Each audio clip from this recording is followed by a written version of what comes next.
हाँ, तो अभी हमने पल्स कोड मॉड्यूलेशन के बारे में थोड़ा ब्रीफ में ही जानकारी ले ली है, जो कि हमारे लिए हेल्पफुल होगा। इस समय हम रिसीवर के बारे में पढ़ेंगे, डीएमआर। तो एक ही चीज़ और बचता है इसमें, बैंड विड्थ। तो थोड़ी सी जानकारी इसकी भी हम ले लें, उसके बाद फिर हम उस रिसीवर को क्लियर करते हैं कैसे क्या करना है उसका, सुपर हेटेरोडाइन रिसीवर। तो बैंडविड्थ के लिए थोड़ा सा हमको कुछ पैसिव कंपोनेंट्स हैं, जैसे कि इंडक्टर है, कैपेसिटर है और रेजिस्टर्स है। इसके बारे में हल्का सा हम जानकारी लेंगे। और रेजोनेंस क्या होता है, क्योंकि सारा जो हमारा रिसीविंग होता है ये रेजोनेंस के थ्रू ही होता है। तो थोड़ा थोड़ा हम उसकी जानकारी ले लेते हैं, फिर आगे बढ़ाते हैं उसको। तो चलिए हम सबसे पहले देखते हैं कि ये ELCR इस सर्किट है क्या। ELCR में हमको किस तरह से हमारा करंट का फ्लो और वोल्टेज में रिलेशन क्या होता है, तो थोड़ा इसके बारे में लोग देखते हैं, फिर इसी को बैंडविड्थ आपको समझा देंगे। चलिए क्या कहते हैं, ये सिंबल है हमारा रजिस्टर्स का। ये आपका R है, ये आपका कैपेसिटर है, ये दोनों लाइन बराबर होती हैं। ये C है और ये L है, इंडक्टर। ये इंडक्टर है, इसको हम L से लिखते हैं। ये कैपेसिटर है, इसको हम C से लिखते हैं। और ये रेजिस्टर है ही, इसको हम R से लिखते हैं। अब सपोज करिए कि आपको एक सर्किट ऐसे गया हुआ है, इसमें तीनों चीजें हैं और हमने इसको किसी AC से जोड़ रखा है। ये सीरीज में है। तो अब अगर यहाँ से करंट फ्लो होता है तो इसके थ्रू भी ये पास होगा, इसके थ्रू भी होगा, इसके थ्रू होगा। तो हमको इसमें देखना है कि ये टोटल रेजिस्टेंस कितना अप्लाई होगा। तो हम आपको बाद में भी इंटरमीडिएट को पढ़ाएंगे तो सारा कुछ इसके वो डिराइव कर देंगे। ये रेजिस्टेंस R का इसकी जो कैरेक्टरिस्टिक होती है, चलिए हमें इसका फेजर डायग्राम बना देते हैं पहले। चलिए यहाँ पर हम VR लिख देते हैं, जो वोल्टेज यहाँ इसके अकॉर्डिंग यहाँ पर ड्रॉप होगा। यहाँ पर VL लिख देते हैं और यहाँ पर VC लिख देते हैं। मतलब जो वोल्टेज ड्रॉप होगा यहाँ पर VR है, यहाँ पर हमने VL लग दिया, यहाँ पर VC लिख दिया। हम इसका कैरेक्टरिस्टिक खींचते हैं, फेजर डायग्राम इसको बोलते हैं। ये रेजिस्टेंस के केस में अगर करंट चलो इधर I फ्लो हो रहा है, करंट इधर I फ्लो हो रहा है, इसमें पूरी करंट I फ्लो हो रही है, तो इसमें एक फेज डिफरेंस होता है। फेज डिफरेंस मतलब कि वोल्टेज और करंट के बीच में कितना एंगल बन रहा है। तो हम इन तीनों का जो डायग्राम बना रहे हैं उसको फेजर डायग्राम नाम दे रहे हैं। तो ये हम निकालेंगे आपको मैथमेटिकली, अभी थोड़ा टाइम है, अभी तुरंत कर देंगे तो लगेगा 1-2 दिन इसमें।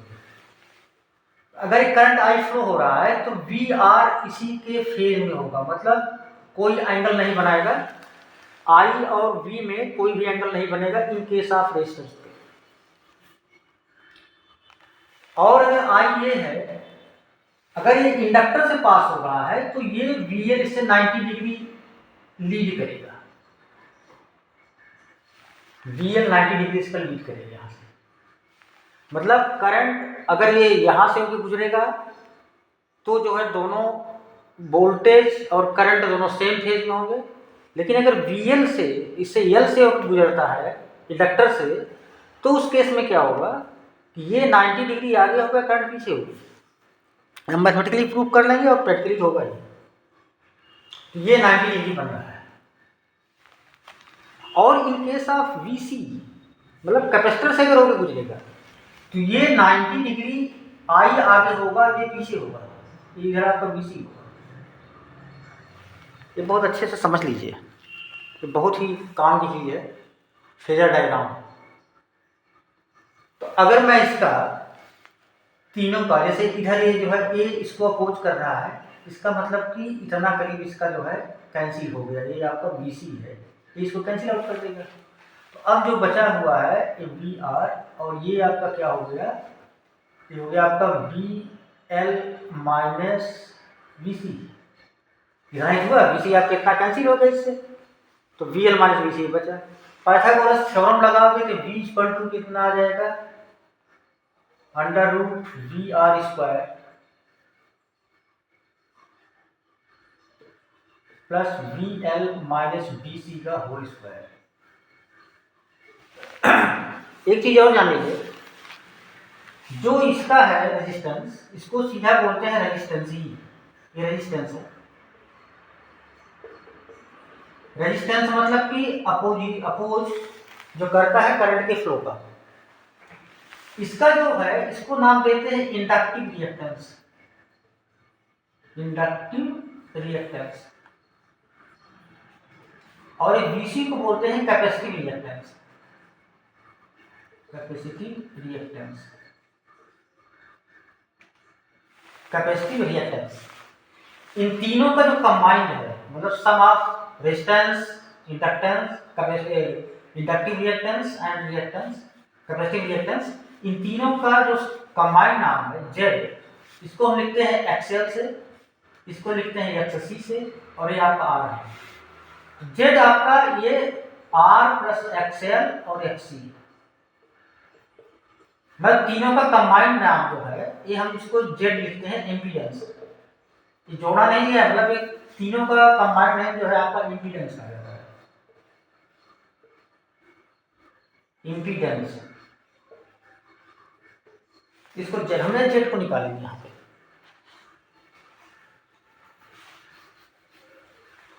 तो चलिए यहाँ पर अगर V इक्वल टू कितना हो गया, अंडर रूट पाइथागोरस थ्योरम लगाएंगे तो ये होगा ना VR² plus BL minus BC का होल स्क्वायर। तो V बराबर IR होता है, तो V इंटू आई, इसको I इंटू R लिख देते हैं, तो I लिखेंगे और तीनों है इसलिए इसमें आप हम Z लिख दे रहे हैं, equal to under root I into R² plus I into VL minus BC। तो VL बराबर हो गया I इंटू XL, इसको हम XL से लिख रहे हैं, माइनस I इंटू XC का whole square, equal to I² common हो गया ना, अंडर रूट में है स्क्वायर है भी, तो I यहाँ पर हमने कॉमन ले लिया, बचा क्या आपका R² plus XL minus XC का होल स्क्वायर। तो I X Z है, I into Z, I cancel हो गया, Z equal to under root R² plus XL minus XC का होल स्क्वायर।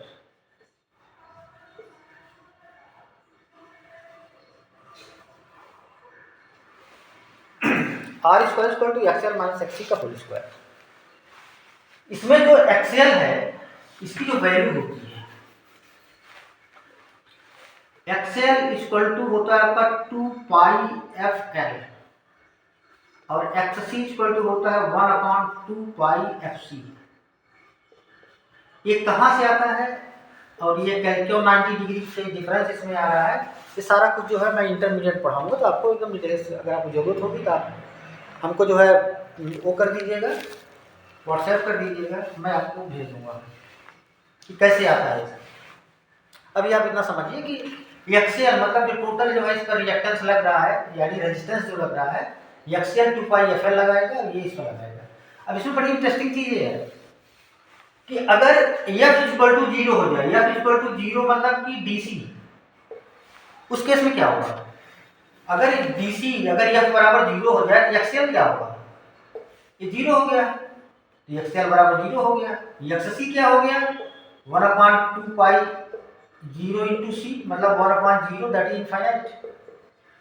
मतलब क्या हो गया कि अगर DC पास हो रही है तो XL क्या करेगा, उस पर 0 इंपीडेंस लगाएगा, इसका मतलब कि वहां से DC पास हो जाएगा और जो कैपेसिटर है उसको रोक लेगा क्योंकि इनफाइनाइट इस पर इंपीडेंस लगा है। तो ये चीज जान लीजिए कि DC जो है इंडक्टर से तो पास हो जाती है, लेकिन कैपेसिटर उस पर जो उस पर लगाता है इम्पीडेंस लगाता है और डिपेंड करता है उसकी फ्रीक्वेंसी कितनी है और कैपेसिटर की वैल्यू कितनी है। सी का एक मैं और देता हूँ, क्योंकि सी हमारे लिए इम्पॉर्टेंट है, जो कैपेसिटर, क्योंकि इसी से हम जो है ट्यून करते हैं सारे रेडियो सिस्टम को।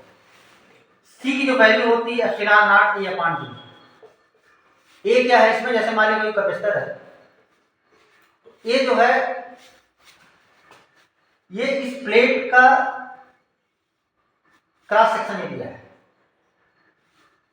और डी जो है इसके बीच की डिस्टेंस है। डी है आपका और ए जो है आपका ए है।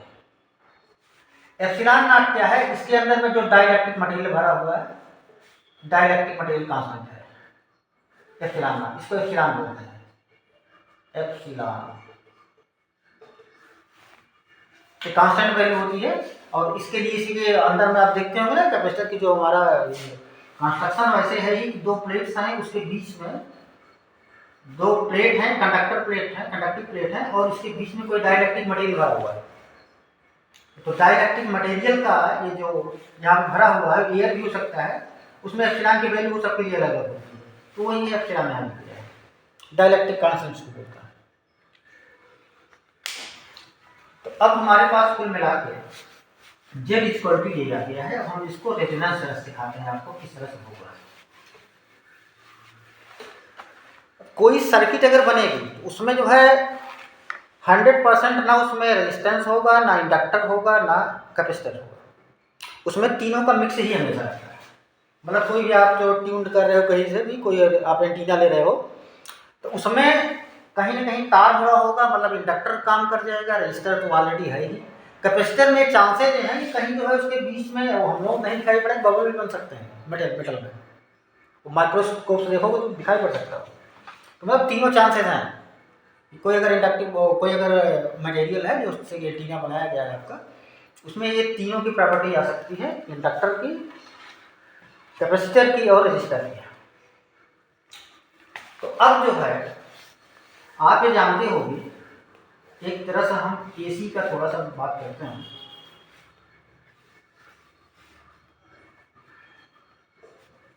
इसमें जो एसी की जो मैक्सिमम एम्पलीट्यूड है, इसको बोलते हैं पीक वैल्यू। ये आपका ई आर चाहे लिख सकते हैं, ई पीक लिख सकते हैं,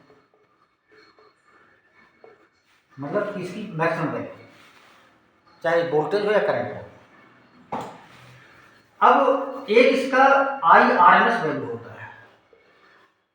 अब इसमें आई आर एम एस कहाँ से आ गया नया चीज।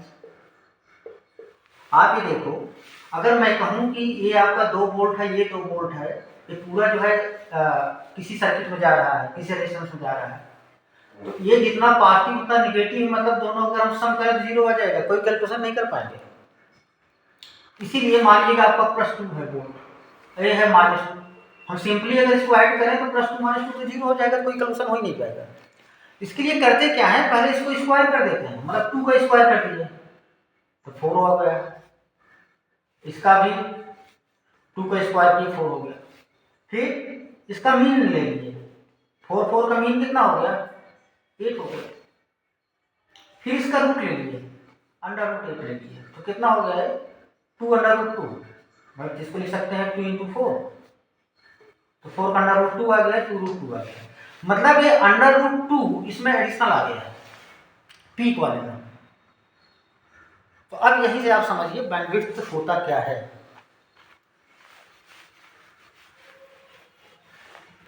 जैसे मान लीजिए आपका ये कोई ऐसे हमने ले लिया, एक ले लिया है, एक इसका साइकिल ले लिया, ऊपर मैं मिटा रहा हूँ, इसको ध्यान से देखिए।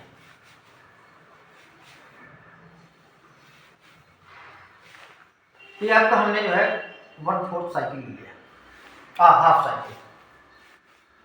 अब इसमें इसकी पीक वैल्यू है, ये पीक है, मतलब मैक्सिमम यहाँ तक है। आरएमएस वैल्यू इसका √2 टाइम्स कम होगा, चलो मैंने आई लिख देते हैं, आई पीक है, आई मैक्स चाहिए तो उसको, और ये आई आरएमएस वैल्यू है। आरएमएस मतलब कि ये आई आरएमएस बराबर क्या होगा, आई मैक्स अपॉन √2, मतलब आई मैक्स अपॉन √2 मतलब 1.414, एक आता है करीब 0.707।